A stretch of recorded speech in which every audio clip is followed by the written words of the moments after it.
Grüß, willkommen in einem anderen Afrikaans video. Welcome to yet another exciting video, in this case part 8 of my organisation series. In this case I'll be providing a view of the Italian World War II divisions and how they changed in terms of combat strength during the span of their involvement in World War II.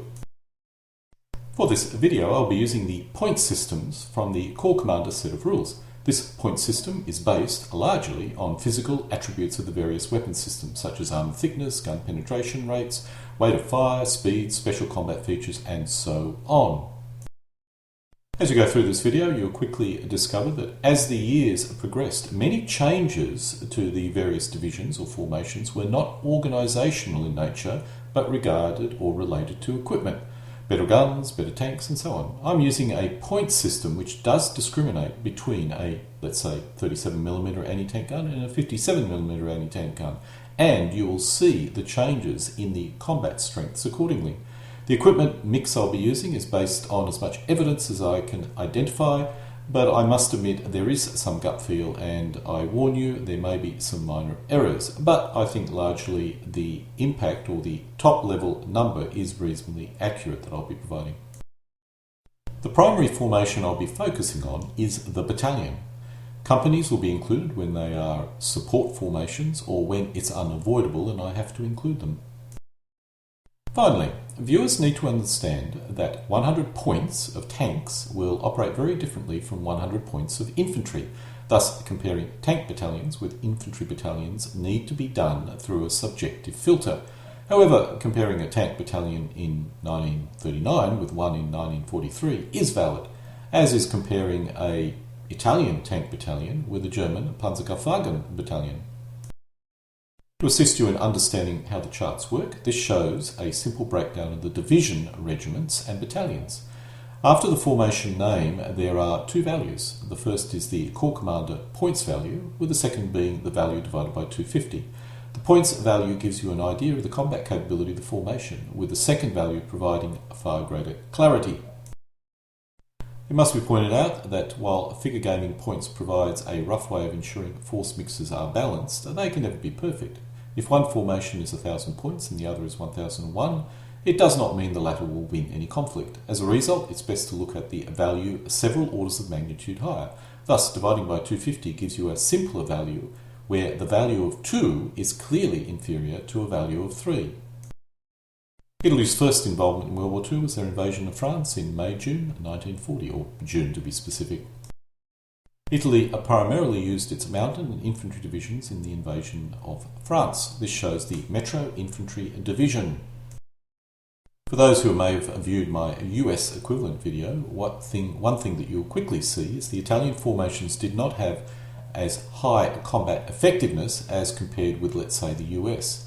I have shown the regimental strengths as well to give you an idea to compare. So an Italian regiment of this period is probably equivalent to a US battalion 1944.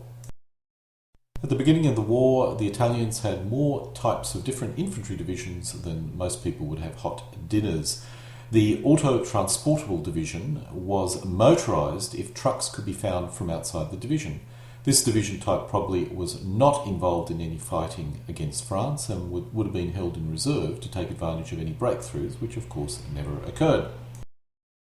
This division, which I generally class as a semi-motorised division, possessed far better infantry and engineers compared with the standard foot infantry division.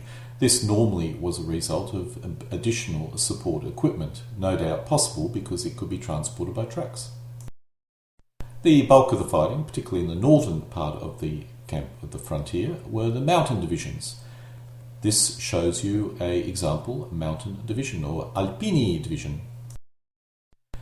What we see here is the combat capacity of the mountain division or the individual battalions was low, even compared to the standard Italian infantry division.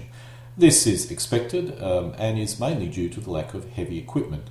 I must also point out the Alpini or mountain divisions, the troops within it were of extremely high quality. As with the semi-motorised division, the Italians also held their motorised infantry divisions in reserve in case there was a breakthrough. As with many of the Italian divisions, the artillery support was not stellar and it was similar to the Infantry Division. It did have reasonably powerful motorised infantry battalions, once again due to additional support equipment attached to it.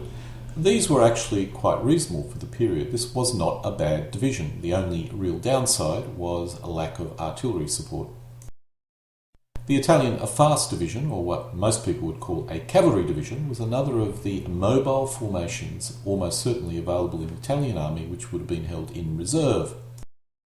The fast or cavalry divisions were a mix of tankettes, cavalry and light motorised infantry. The tankette battalion gave this division some armoured punch. The primary punch or offensive capacity of the Italian army was the Italian armoured divisions.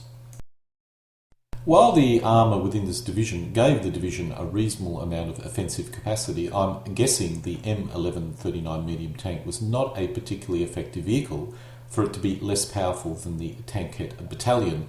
There is not much difference when you actually look at the detailed points limits. It's just the way the rounding occurs gives the tankettes a greater capacity than the medium tanks.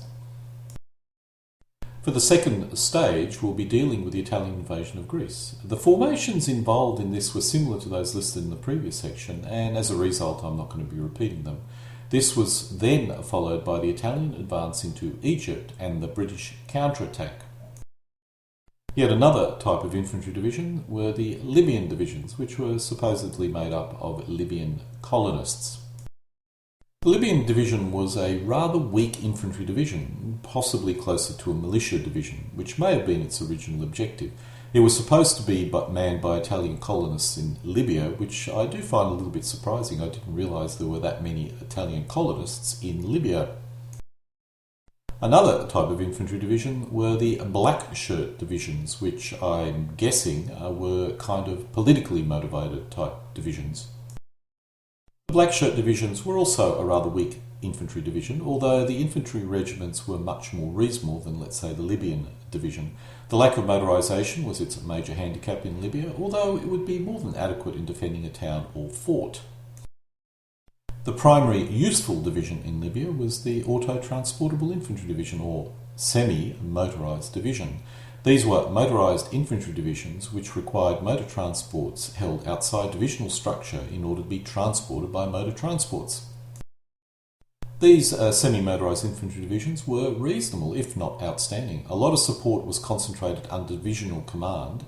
This would have been distributed to the regiments when they were in combat. The only sizable armoured force in Libya was the Barbini Armoured Brigade, which is an ad hoc armoured brigade. As with the armoured division, the armoured battalions gave this formation a lot of punch, but this formation, as it stands here, did lack a lot of supporting troops, virtually no artillery and very little infantry, so it was quite unbalanced. In the next stage that the Italians were involved, after the disasters earlier in the year, the Italians could only provide minimal support to the German counterattack, which occurred between March and April 1941. For the next stage, the Italians could provide significantly more support, defending against the British counterattack, starting with brevity and then followed by battle axe. And finally, the Italians were the main defensive forces that Rommel depended upon when defending against the British counteroffensive called Crusader, which occurred between November 1941 and January 1942. After the lessons learnt in the previous disaster, the Italians did make some changes to their semi-motorised divisions. The main one was to increase its organic motor transport. Thus, these divisions became more useful in the desert. When we look at combat effectiveness, the most obvious change is the divisional supporting formations had been distributed to the battalions, thus increasing the strength of the battalions. Another lesson the Italians had learned that they needed armoured divisions in Libya, and they sent some of their divisions to Libya as a result. The initial armoured divisions sent to Libya did not differ from the earlier metro divisions, but they were at least in Libya where they could do some good. The fast divisions, or cavalry divisions, were not sent to Libya and remained in Italy. This is a Type 41 structured division. The Italians did create a custom division which they did send to Russia, which will be covered in the next section of the video. The fast or cavalry divisions, as we've indicated, were not sent to Libya, most likely because they needed horses, and horses in the desert were not a good idea. The structure differed very little from the 1940 version, in this particular case anyway. Another campaign the Italians got involved in was that they sent forces to assist Germany and Russia. Initially, a corps was dispatched before the full army was sent over. The bulk of the army that was sent to Russia later was for the most part composed of standard infantry divisions. Only minor changes were made to the infantry division. The most obvious was the beefing up of the divisional artillery and divisional support. The initial motorised corps sent to Russia consisted of two types of motorised or mobile formations, the fast divisions being one. The fast division sent to Russia did experience some minor modification, which included increased divisional support and increased strength of the motorcycle battalions. The other type of mobile division sent in the mobile corps was the motorised division. These divisions were manned by reasonably experienced troops, and the divisions generally fought well in Russia. As with the other divisions sent to Russia, divisional support was beefed up and a special CCNN Legion motorised regiment was added. Due to the way the rounding occurs, the regiment is weaker than the sum of the two battalions. The infantry battalion was a reasonable strength, or had a reasonable strength, and this was an effective formation, again in Russia. The motorised corps that was sent earlier was actually a pretty good formation. Maybe not as good as the army that was sent later, but there were certainly no issues with the quality of the troops in the initial motorised corps.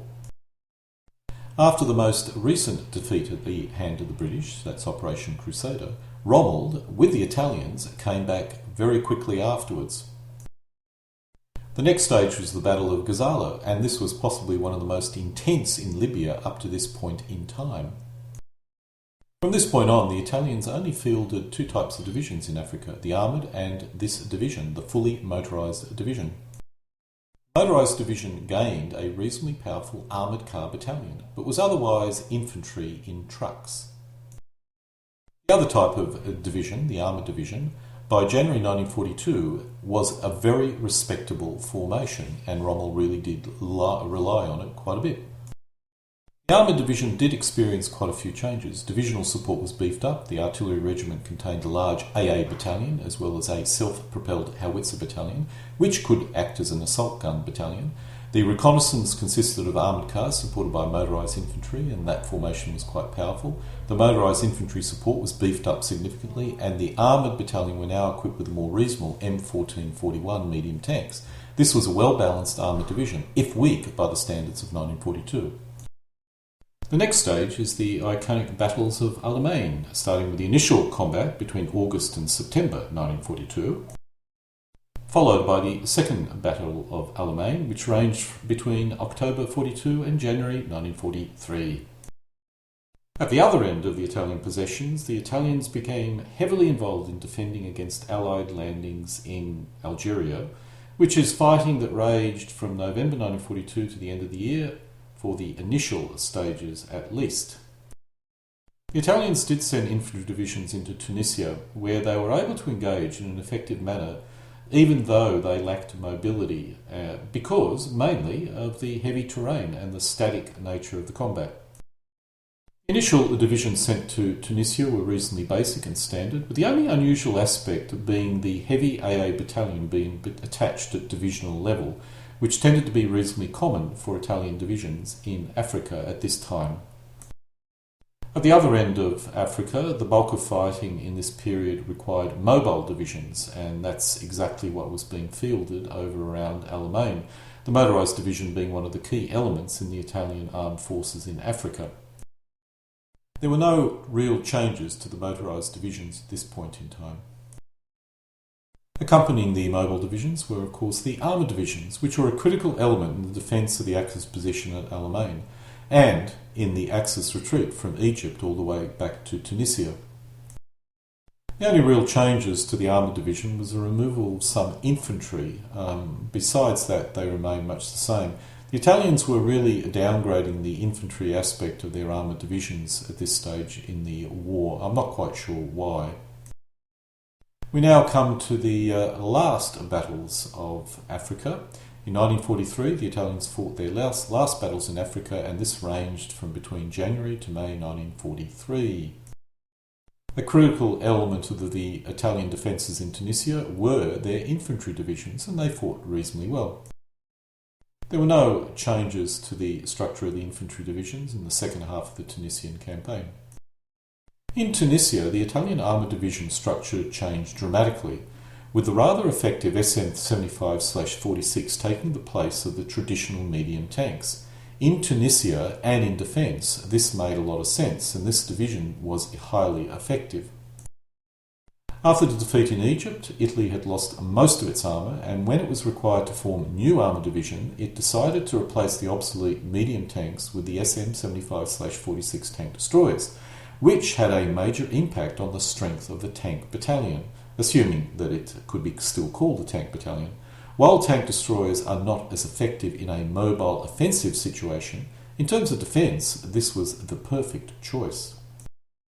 Between July and August, the Italians found themselves defending their own country against the Allies. With the loss of virtually all their modern equipment in Africa, the formations which defended Sicily were largely ad hoc. Most of the formations in Sicily were garrison and militia style of divisions, however some regular infantry divisions were present. The infantry divisions which served in Sicily were very similar to the original infantry divisions structured in 1940, except the mortar battalions had been beefed up. The Italians had lost pretty much all their armoured divisions in Africa, but did manage to form motorised divisions which had obsolete armour attached to it. The Motorised Division in Sicily had an armoured regiment attached to it, making it a mechanised or even armoured division. The armoured battalions were made up of obsolete tank, including the old French light tanks, so were not very powerful as a result. The analysis of each division comes to an end at this point. Let's now start looking at the divisions and how they changed during the war.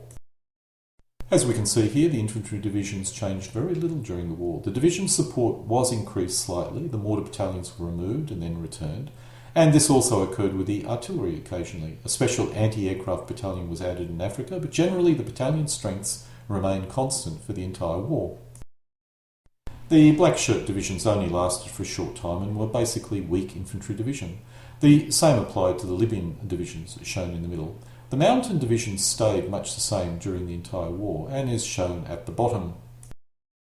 The Transportable Division, or semi-motorised division, experienced some structural change, but the component battalion remained much the same until they were merged into the motorised divisions. The only exception was the motorised infantry battalions, which were beefed up after the last org change, or during the last organisation change. The Motorised Division experienced a lot of structural changes during the war, but the main battalion change was the reduction in strength of the motorised infantry battalions. Not quite sure why. I assumed that supporting equipment was removed from the battalions.